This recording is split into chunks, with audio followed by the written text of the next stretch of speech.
Would you like some tips on how to make decisions when you're creating a design? Well, stay tuned to find out more.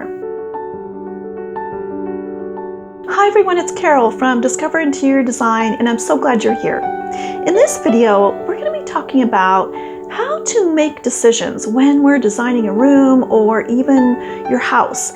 And, some things to think about so that your decision-making process is easier. So, the first thing that I would think about is just having a look and feel, a style that you're going for. And then, of course, having that in mind at the very beginning will help you make decisions on color, on, how much contrast you want, what shapes you want in the room. And one thing that I always think is key to thinking about the look and feel is really what sort of feeling that you want that room to have or your entire home. Is it something that you want to be calm and peaceful or energetic? Because when you decide that, along with your style, and that could be modern or transitional or even eclectic, it doesn't matter the style, but what's important to think about is the feeling, the look and feel. So when you walk in that room, how do you want it to feel? And when you decide, okay, I want to have a modern home, but I also want it to look and feel calm and peaceful.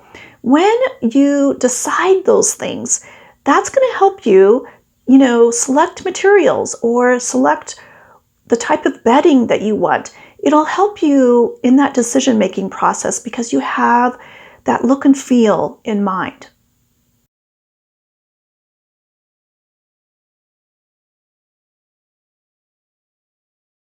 And then going along with that, when you're using words to describe how you want your home to look, how you want a room to look, when you're saying words like bright or cheery or, sleek or, bold, what does that mean to you? Because everyone will have a different interpretation of what those words mean. And what is it about that word that describes what you're going for? So if you're saying, I want a really cheery room, what does that mean to you? What does cheery room really mean to you?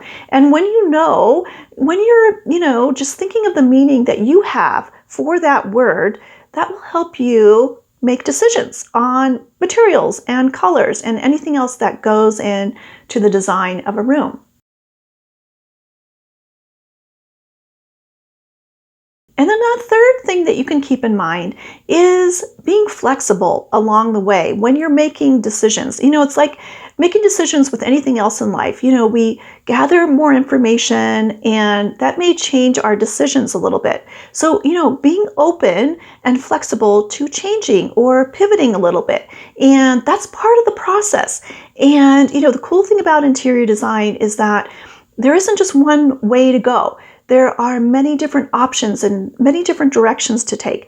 And so, just being open and flexible and, adjusting along the way. And that's part of the process. Just remembering that's part of the process.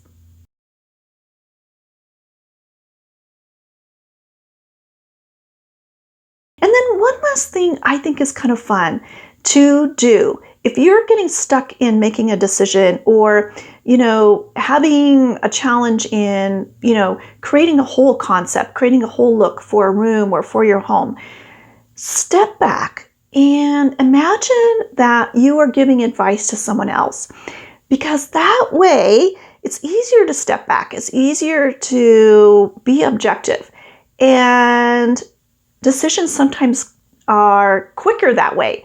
So when we're talking about someone else's room or someone else's home, it's easier for us sometimes to imagine that we're giving that person advice and give that a try. So, if you're having a hard time with, maybe selecting a paint color, and what would you say to someone else? Like, oh, well, you mentioned that you want something bright and cheery.